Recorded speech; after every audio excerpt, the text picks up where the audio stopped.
For 30,000 years, humanity remained silent, until their lost ghost ship crossed the galaxy once more. The sensor went red at 3:12 hours. I was alone on the bridge of the survey vessel Arlen Cross, running a routine scan of the outer spiral arm on fourth watch, when the screen filled with a return that had no right to exist. One clean tone, no warning, no lead-up, just a single data point sitting at the far edge of the chart, and then a wall of numbers that did not fit any framework I had been trained to use. I leaned forward in my chair and pulled the readout up on the main console. The return was coming from Sector 0 Null. That alone was enough to put a cold feeling behind my ribs. Sector Null was prior epic territory, a region the Galactic Assembly had not officially mapped in 30,000 years. The protocols were clear and had always been clear. When your scan touched the 0 Null boundary, you noted it in the log, marked the coordinate, and moved your attention somewhere else. You did not investigate.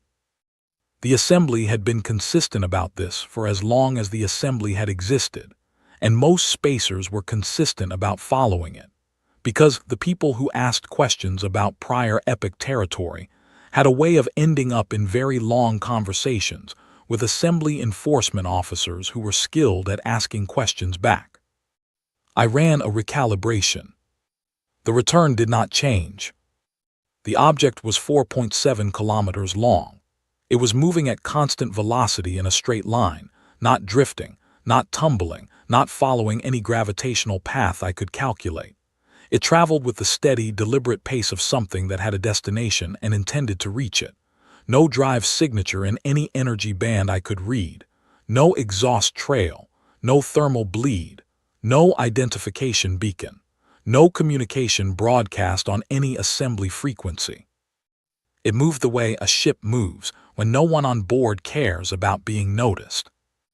I pulled the mass resonance profile and sent it to the database for a match. The Assembly database held the registry of every cataloged vessel from every spacefaring species, 3 million entries, 40,000 years of recorded spaceflight across 47 civilizations. The search took 4 seconds, which was 3.5 seconds longer than it usually took, and came back with a single result. One file, buried 12 layers deep in the archive, tagged with a clearance category I had never seen before. Prior epic classification, obsolete. Obsolete meant the governing authority that had created it was gone. Obsolete meant no one currently alive was formally authorized to access it. Obsolete meant whatever was locked inside had been sitting untouched for so long that the people who originally secured it had died and taken the context with them. Except the file had an access parameter, a biometric one. Human biometric. Specifically, only, entirely. No Veth fingerprint would open it. No Keth palm print, no Ossian hand. Only a human, only the exact biological signature of a human hand on a human console. And the archive had been sitting there, waiting for it, for 30,000 years. My hand, this console, this moment. I opened the file. 3 words, 1 coordinate. She's coming home. The coordinate matched the object on my scanner down to the last decimal. I sat back. The stars outside the viewport were the same stars. The ship's recycler hummed the same way it always hummed. Nothing visible had changed. But something in the back of my mind had stepped past a line that it could not step back over, and I was sitting very still on the far side of it, holding the weight of 3 words that someone had written 30,000 years ago for a human they had never met. Not a warning, not a boundary marker, not a hazard notice. A message, written by someone who had trusted, completely and without reservation, that a human would be here to receive it. I sent the wake alert. Sural arrived first. She was the Veth navigator, six-eyed, silver-gray-skinned, moving with the precise economy that Veth navigators spend years developing. She came to the bridge, went directly to her station, and pulled up the scanner readout. She studied it without speaking for a long moment. Then she turned to look at the viewport. Not at me. I'm reading an unidentified object at the boundary of Sector 0 null, I said. 4.7 kilometers, constant velocity, no drive signature, no broadcast. The database matched it to a prior epic file. I see the return, she said. It's moving with clear intention. Whatever is powering it is not in any database we have. No. Do you know what this is? She did not answer immediately. Behind me, I heard Bohr's heavy footsteps on the companionway stairs, the Keth engineer, wide-built, with 4 eyes that covered more of the light spectrum than mine. He appeared at the top of the stairs and stopped. Then the ASEAN medic appeared in the bridge doorway and stopped too. 2 more crew members, Owen Ford, our cargo specialist, and Nina Holt, the survey recorder, came in from the secondary corridor and stopped. I looked around the room. Every eye in it was pointed somewhere other than at me. The viewport, the deck, their own consoles, their own hands. 14 eyes total and not one of them meeting mine. That silence had a weight that ordinary silence does not carry. The specific, loaded weight of a room full of people who all know the same thing and have decided, without a word exchanged, not to say it. Assembly protocol for prior epic objects, Sural said, carefully and measured, requires us to mark the coordinate, log it, and report to the nearest hub station. We do not approach. We do not attempt contact. I know the protocol. Then you understand what we should do. I looked at the 3 words still open on my screen. I know what the protocol says, I told her. That is not the same thing. Bohr made a sound from the back of the room. I did not speak Keth fluently enough to catch all of it, but the register was unmistakable. The sound of someone formally recording their objection before something goes the way they already know it is going to go. Set an intercept course, I said. No one moved. Then Sural turned to her navigation console and entered the coordinates. Precise, professional. She did not look at me again. The Arlen Cross changed heading. I turned back to my station and began cataloging every measurable detail of the object hull composition from passive return, thermal signature, internal density distribution, velocity vector, dimensional ratios. I built a grid of it on my secondary screen and worked through it point by point, the way I always worked through things that unsettled me. 1 data point at a time, 1 number following the next. Keep the immensity small enough to hold. I reached 47 entries before I stopped. The screen was full of figures that were all real, all verified, and all pointing towards something I did not yet have the vocabulary to describe. Not because the physics was impossible, because the framework that would have explained the physics had been deliberately erased from the record. By someone who had left the key in the lock for a human hand. I went to make coffee. Standard assembly issue maker, standard ceramic mug with a chip on the left side where I had knocked it against the console 3 weeks ago on day 1 of the survey. The coffee tasted like a machine's best attempt at something it had only heard described. I drank it anyway. I needed something to hold. Something ordinary. Outside the viewport, the ancient ship moved on, patient, silent, and completely certain, as though it had traveled this road before and simply remembered the way. 6 hours to intercept. I held my chipped mug and counted things, and waited. The 6 hours of transit were the quietest I had ever experienced on a crewed vessel. Not peaceful. Quiet has 2 kinds, and this was the second one, the kind that comes from people concentrating on not speaking. Bohr did maintenance work on 3 systems that had not reported any faults. Den stayed in the medical bay with the door sealed. Owen Ford spent the first 2 hours reviewing cargo manifests for a delivery run that had ended last week. Nina Holt sat at the survey recording station and typed entries that she kept deleting and retyping. Sural tracked our approach from her navigation console with the focused, deliberate stillness of someone holding a very heavy thing and not letting it show. Nobody asked me anything. Nobody came near the main console. I watched the long-range scan as the distance closed and new details resolved. The hull surface absorbed radar returns in a way that should have made the object nearly invisible, a material the scanner could not classify, a density profile that matched nothing in the database. The geometry was angular and deliberate, not rounded for aerodynamics or manufacturing ease, but shaped with precise intent. Every surface communicated purpose, not cargo, not science, not the functional, slightly apologetic design of a civilization still learning how to survive between stars. This ship had been built by people who knew exactly what they were doing, who were very good at it, and who had designed their tools so that anyone looking at them would understand that immediately. At 50 kilometers out, I switched to the enhanced visual display. I want to be precise about what I saw, because the words I have available are not quite right, and the gap between the image and the description matters. It was 4.7 kilometers of cold, deliberate certainty. Angular, dark. The amber running lights of its interior bled faintly through the seams of its hull plating, giving it a dim, internal glow that made it look not powered up but alive, like something that had been sleeping for a very long time with one eye slightly open. The weapons emplacements along its dorsal ridge were in configurations I could not identify, not because they were exotic, but because they were elegant in a way that suggested the people who designed them had already solved most of the problems and were working on the remaining ones. Every line of the vessel communicated a single message. We built this knowing you would see it. We built it to look exactly like what it is. It was the most precisely honest thing I had ever seen. "All stop," I said.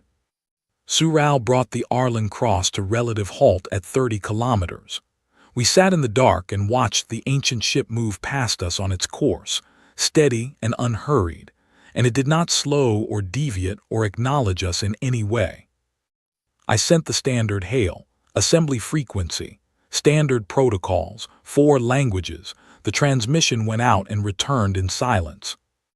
I tried the assembly emergency channel, silence. I tried the priority diplomatic frequency, which required a clearance I technically did not have but which the ship's override let me access in emergency conditions. Silence. I sat for a moment with my hands on the console, looking at the prior epic file still open on my secondary screen. The 3 words, the coordinate, and underneath both, buried in the encryption metadata like a footnote that someone had left for the specific kind of person who reads footnotes, a carrier wave frequency. Old, long obsolete, a communication standard that had not been in active use for 30,000 years. I entered the frequency manually and sent a pulse. The response was immediate. Not a voice, not a text return, not a signal of any kind in the conventional sense. An airlock on the port side of the ancient ship cycled open. The indicator light above the opening shifted from red to green. A beam of amber light spilled outward from the interior into the black between us. The airlock sat open, waiting, patient, unhurried, as though it had been expecting this call for a very long time and had already decided how it was going to answer. Sural spun in her chair, all 6 eyes on me, and the expression in them was the most direct she had been in 6 hours. "Vas, I see it. You cannot board that vessel. The protocols do not actually cover this situation." "There are no protocols for this situation," she said, and her voice had something underneath it now that was not professional, not measured, not the calm of a Veth navigator doing her job, because this situation was not supposed to exist. What is on that ship was not left there accidentally. It was placed there for a specific purpose, and that purpose involves you. Do you understand what that means? I think it is exactly why I need to go. Vas, she stood. The motion was the first uncalculated thing she had done in 6 hours. There are things that your people were separated from contact with for reasons that were considered permanent. I looked at her. Separated by who? I said. She held my gaze. Did not answer. I looked at Owen. He was looking at the deck. I looked at Nina. She was looking at the viewport with the expression of someone watching something unfold from a safe distance and feeling complicated about the distance. I looked at Boar, standing near the stairs with 4 arms folded and 4 eyes aimed carefully to the left of where I was standing. 12 eyes, not one of them meeting mine. "I'm going," I said. I crossed to the equipment locker and pulled a standard survey suit. I checked the oxygen supply, checked the mag boots, clipped the handheld scanner to my left wrist.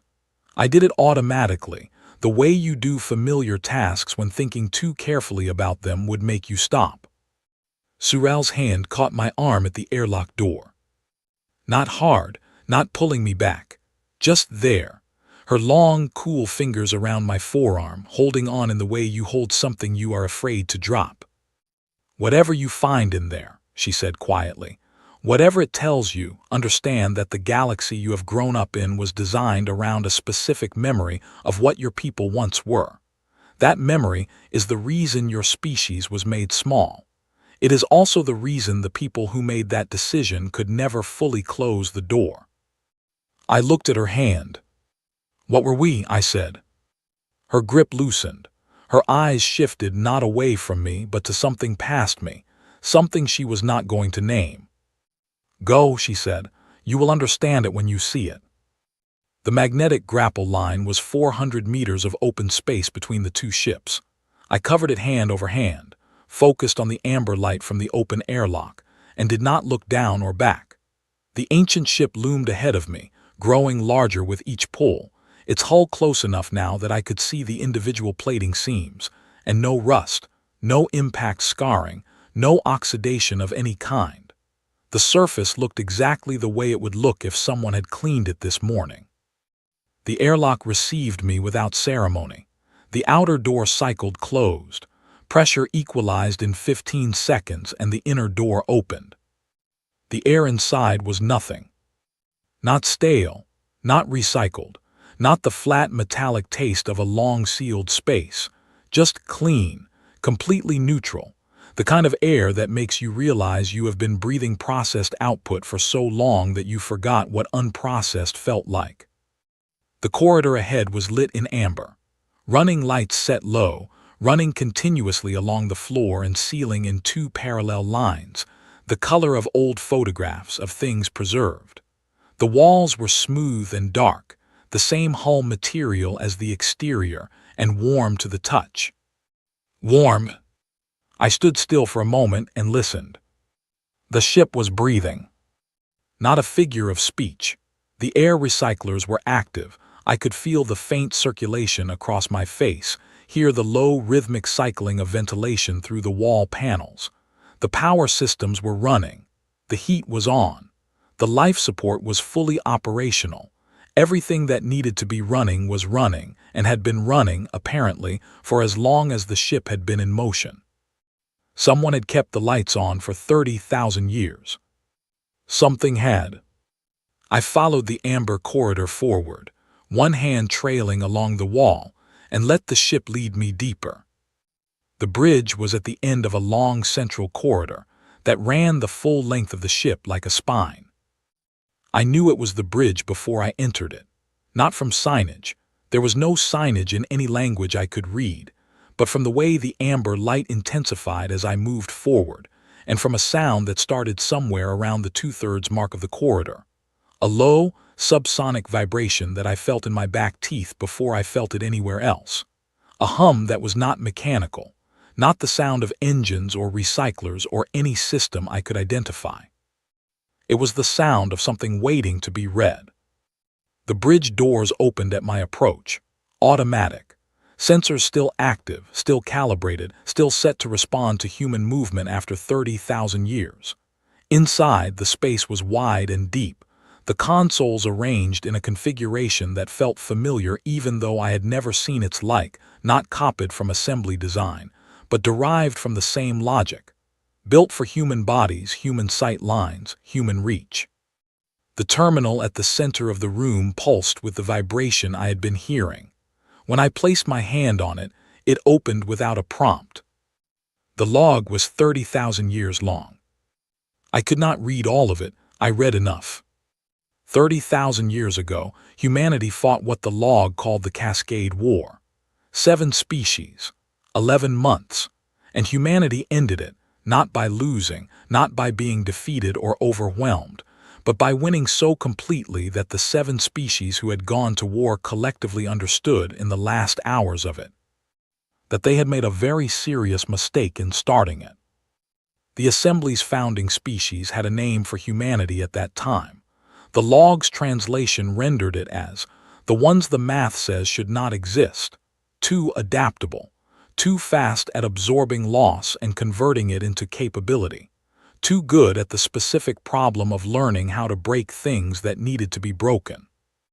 The 7 species signed a consolidation pact in the hours after humanity's final victory, not to celebrate peace, not to formalize the end of the conflict, to prevent the next one, the one they were now afraid of. The pact was simple. Before humanity could act on its victory, before it could claim any position of authority or territory or precedent, the 7 species would move together to contain it. They called it a precaution. The log called it what it was. Humanity received the intelligence before the pact was finalized. They had 12 hours to respond. And this was the part that the log described slowly, carefully, with the kind of attention that people give to things they know will need to be understood clearly a very long time from now. Humanity did not mobilize, did not prepare a counterstrike, did not leverage its victory into a preemptive position. They held a decision, one that the log described as taking 11 hours and ending in full agreement. Every colony, every station, every commander and civilian representative who could be reached in 11 hours, and they looked at what they had become, a species that had just won a 7-front war in less than a year, that was feared by every civilization it had ever tried to befriend, that had built capabilities it had not originally intended to build and could not easily unbuild. They decided not to fight back, not to run, not to make themselves smaller than they were. To stop, deliberately, to go silent, to withdraw from every public record, seal every archive, and use the time that the Consolidation Pact would give them, the long, quiet time of being forgotten, to do something that they could not do while anyone was watching. The log's word for it was surgery, to cut something out of themselves, to examine every system and institution and habit of thought that had made them what they were, and to keep the parts that were worth keeping and change the parts that were not. To become, over 30,000 years of isolation, the version of themselves they had always been capable of being, rather than the version that the pressures of conflict had made them. They built something in the silence. The log did not describe what it was in technical terms. It described it in outcomes. A species that had learned over 30 centuries the difference between strength and force, between capability and compulsion, between being the most powerful thing in the room and choosing what to do with that fact. The final entry was dated 30,000 years ago. It read like a letter. If you are reading this, you are the generation we built the ship for. We could not know your name. We could not know what the galaxy looked like when you arrived. We could not know how small they had made you or how long you had been that way. But we built the lock to your hand because we trusted that a human would be here, that one of you would be curious enough to open a file you were told was obsolete, that the part of us worth keeping would have survived. The silence was not surrender. The silence was not defeat. The silence was time we bought at a cost I will not describe here, used for a purpose I trust you now understand. We are ready. By everything we know, so are you. You just have not been told yet. I sat with that for a long time. The bridge was quiet around me, amber and warm, 30,000 years of waiting resolved into this moment and this room. I could hear the recyclers.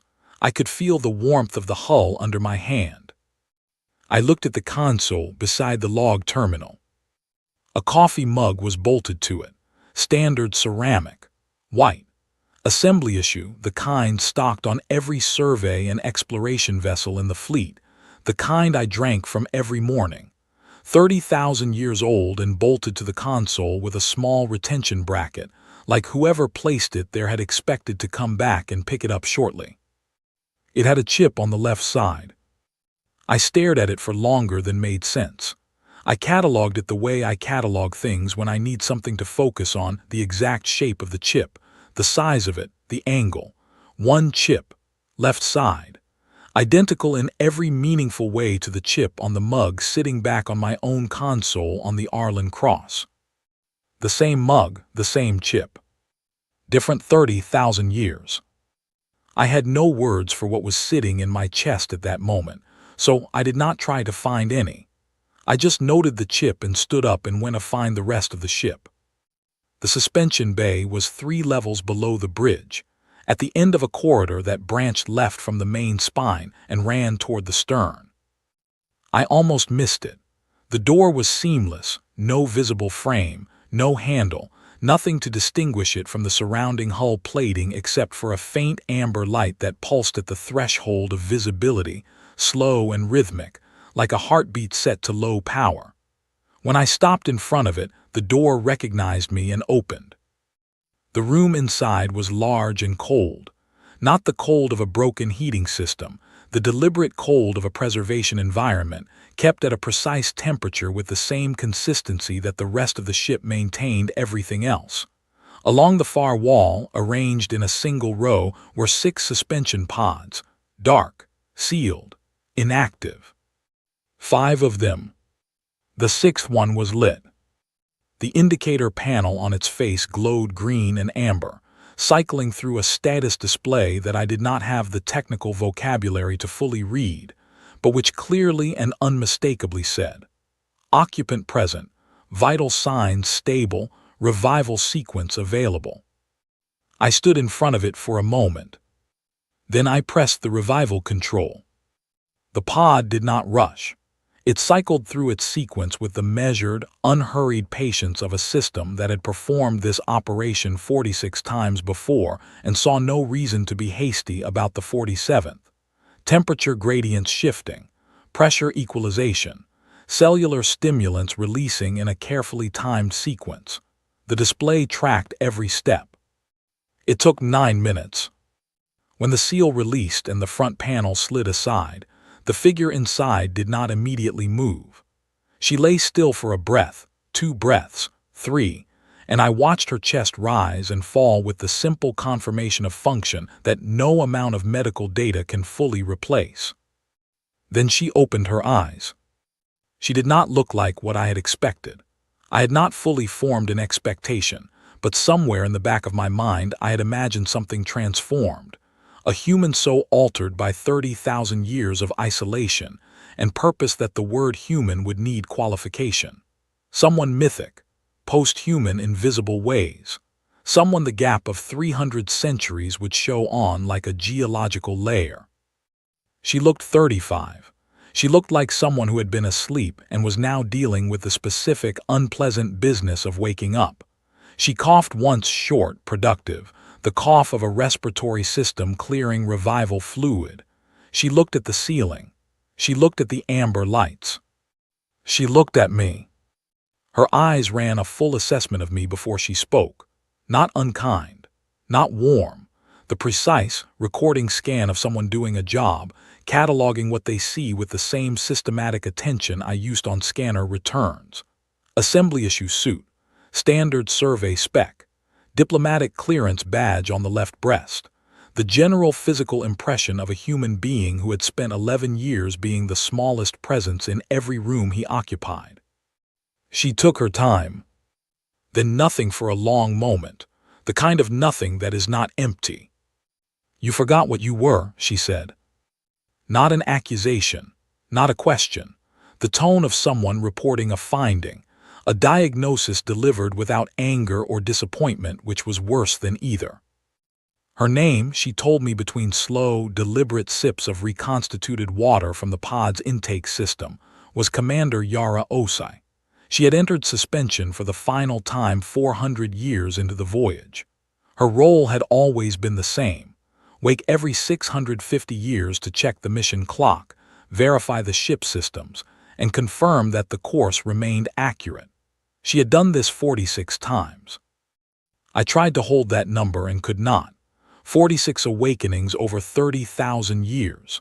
46 times she had opened her eyes in the amber dark of this bay, checked the instruments, confirmed that everything was proceeding as planned, and gone back under. 46 times she had been the only living person on this ship, the keeper of the clock. "What's the mission?" I said. She looked at me, the same recording look. "You," she said. I waited. "Not you specifically," she said. "The first human whose hand opens the airlock. The generation the ship was built to reach. My instructions were written 30,000 years ago, and they are 4 words long." "Tell me the 4 words." She set down the water container and looked at me with the kind of patience that does not come from personality, but from long practice. The patience of someone who has waited longer than most species have existed, and no longer feels the urgency of the immediate. "You already know them," she said. "You have known them since you opened that file. You have been saying them to yourself like a question, and they are not a question." I said nothing. She said nothing. The silence between us was not uncomfortable. It was the silence of 2 people sitting on opposite sides of a thing they are both looking at from different angles. "What do you need from me?" I said finally. She reached to the panel beside the pod and pressed a release. A small storage compartment opened in the pod's frame. Inside it was a sealed data module, compact, black, the kind of hardware I had not seen outside of a museum. She held it out to me. "A message," she said. "Everything your people built in 30,000 years of quiet, everything they changed, what they decided was worth keeping and what they chose to leave behind, the reasons," she paused, "and the invitation." I took it. It was lighter than I expected. Everything the weight of 30,000 years could have been, and it fit in the palm of my hand. I looked at her. Her hands were on her knees, still trembling, suspension tremor, fatting as her circulation restored itself. Long hands, lean. The hands of someone used to working in confined, precise spaces. My grandmother's hands, my own hands really, if you were willing to look past 30,000 years of distance. I kept looking at them. I counted her fingers. 10. "They'll be afraid," I said. "When this goes out, the assembly, every species that has spent 30,000 years believing that your people were gone." "Yes," she said. "They'll say it's a threat." "They will." "Is it?" She looked at me with those recording eyes, and this time what was behind them was not professional detachment. It was something older, something that had been held a long time and had not spoiled. "Everything is a threat to something frightened enough," she said. "The question is not whether they will be afraid. The question is whether you are." I held the data module in my palm.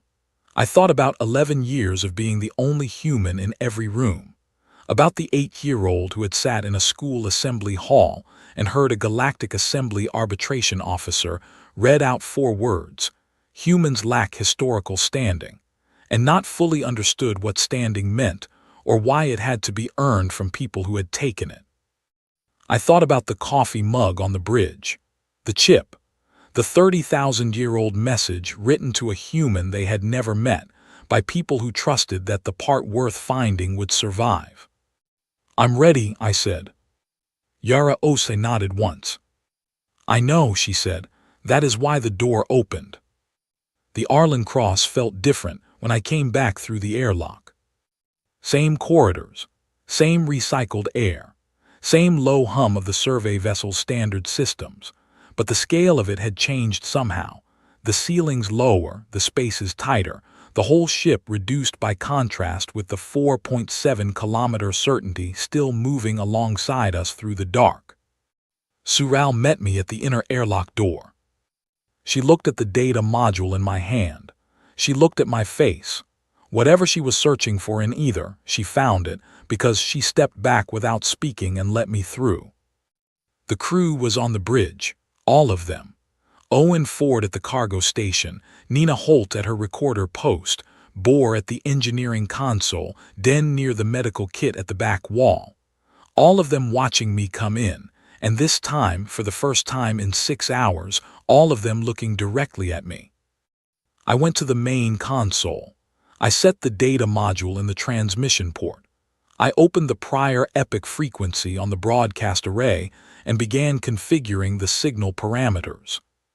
"What is that?" Nina said. "A transmission." "To who?" "Everyone," I said. "All assembly frequencies simultaneously. The prior epoch carrier embedded in the standard broadcast band so it propagates through every existing relay in the network." The bridge went very still. "Voss," Owen's voice was careful.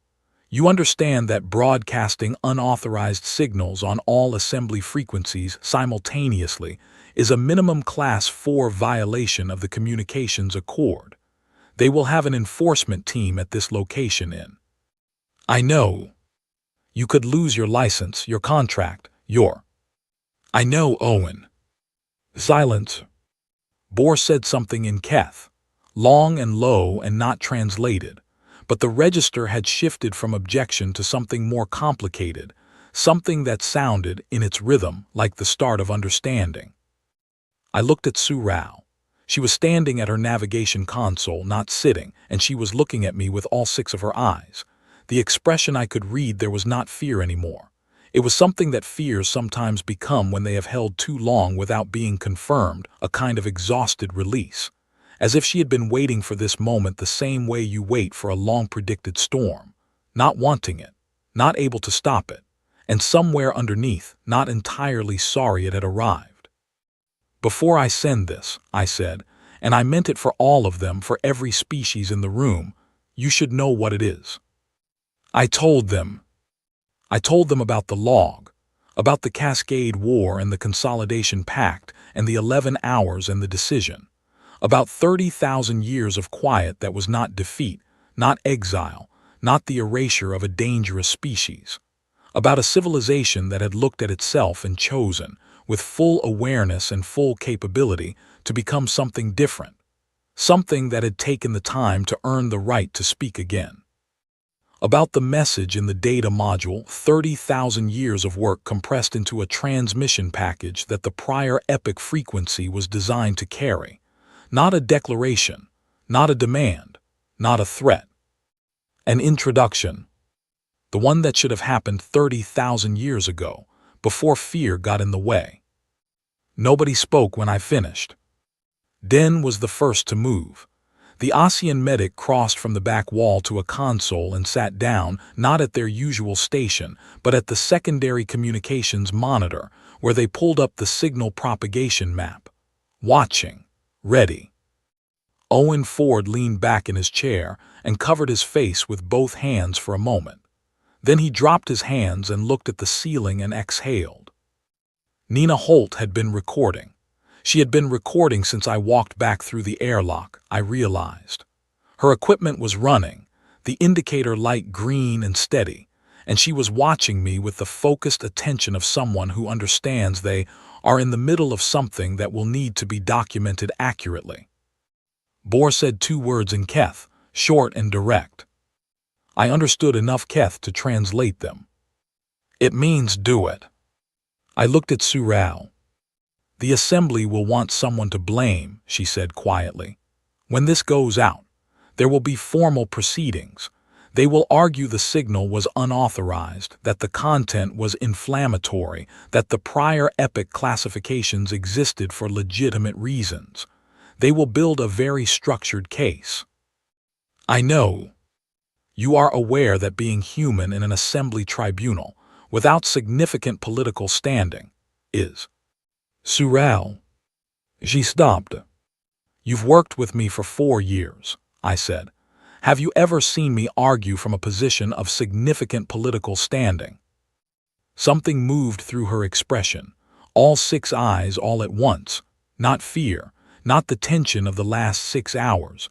Something older, something that lived further back in the face. She sat down at her navigation console. "The course is clear," she said, "whenever you are ready." I turned to the transmission panel. The data module was loaded. The frequency was configured. The broadcast parameters were set to reach every assembly relay in range, which meant every relay within 40 light-years, which meant the propagation wave would reach the nearest hub station in 6 hours, and the core assembly systems within 72. 72 hours from now, every species in the galactic assembly would receive a transmission on a frequency they had agreed 30,000 years ago to never open again. I thought about Yara Osai and the amber bay of the ancient ship, 46 awakenings in 30,000 years. Watching the mission clock and going back under and trusting that the end of the count would come. I thought about the message written for a human who had not been born yet, locked in an archive for 30 millennia, waiting for a hand. I thought about 4 words delivered to an 8-year-old in a school hall. Humans lack historical standing. I pressed transmit. The counter in the corner of my screen began to climb. Relay 1, Relay 2, 3, 7, 12. The propagation wave moving outward at the speed of light plus the relay boost, 20 relay stations reporting confirmation within the first 30 seconds. The signal spreading through the network the way a sound spreads through water, not diminishing as it traveled but reinforcing, each relay adding power to the next. The prior epic frequency alive again for the first time in 30,000 years, and carrying with it everything that 30,000 years had been used to build. 40 relay confirmations, 90, the counter kept moving. The transmission itself was 6 words, rendered in every language the data module carried, 47 assembly languages plus 17 pre-assembly dialects that most of the galaxy had not heard spoken in living memory. 6 words. "We are ready to talk now. Who is listening?" The counter reached 400 relay confirmations and kept climbing. I sat back in my chair and watched it. The bridge was quiet in the way that the aftermath of large things is quiet, not empty, not tense, but settled. The specific stillness of a room full of people who have just watched something irreversible happen and are now in the business of deciding what to think about it. Nina was still recording. Owen had both hands flat on his console, watching the relay counter with an expression I could not fully categorize, somewhere between awe and the beginnings of a headache. Den had the propagation map open and was watching the signal spread across the display in real time, each newly reached relay lighting up in amber, the pattern growing outward from our position like a slow, careful ripple. Bohr sat at the engineering console and had not moved in several minutes. His 4 eyes were on the relay counter. His 4 arms were folded. He was, for the first time in 6 hours, completely still. Sural's console chimed. She looked at it, then looked at me. "The first response is incoming," she said. It had been 4 minutes and 20 seconds since I pressed transmit. The relay network had been built for speed, but 4 minutes was faster than standard propagation should allow, which meant the response had not originated from a hub station or an assembly authority. It had originated from something much closer, something that had been in range of this sector, possibly for some time, and had been listening for exactly this signal. I looked at the response header. Species designation undeclared, vessel class private long range, origin registry redacted. The message itself was 3 words. "We heard everything." I stared at that for a moment. "There are more coming in," Sural said. Her voice had changed again, not the careful professional measure of the last 6 hours, not the strained quiet of someone holding something heavy, something lighter, something she had not used in this conversation yet.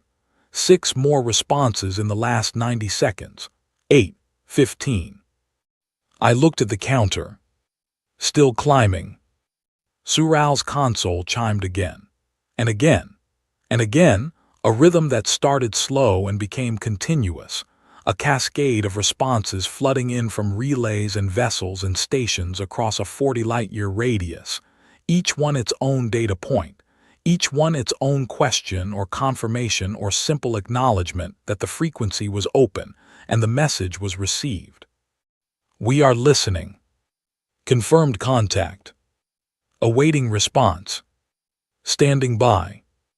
100 responses. 200. The counter on the relay confirmation was past 1,000 relay stations now, the wave still moving outward, still propagating, still carrying 6 words into every corner of the galaxy that the network reached. Was. Sural's voice. I turned. She was looking at me from across the bridge with an expression I had not seen on a Veth face directed at me in 11 years of working in this galaxy. Not fear, not caution, not the measured, professional distance of someone who has been taught to keep a certain kind of space between themselves and the human in the room. Something that fears become when they survive long enough to become something else. What do we do? She said. Not a procedural question. Not a protocol request, a genuine one, the kind that comes from standing on new ground and needing a direction. The relay counter climbed. I looked at it. We listen, I said. That's what comes first. Before anything else, you listen. Outside the viewport, the ancient ship moved on steady, certain, amber-lit, its course unchanged, its patience unbroken. It had crossed the galaxy in silence and delivered its message and asked nothing of the outcome. The job was done. The clock had run. The door was open. 30,000 years of quiet, spent on a single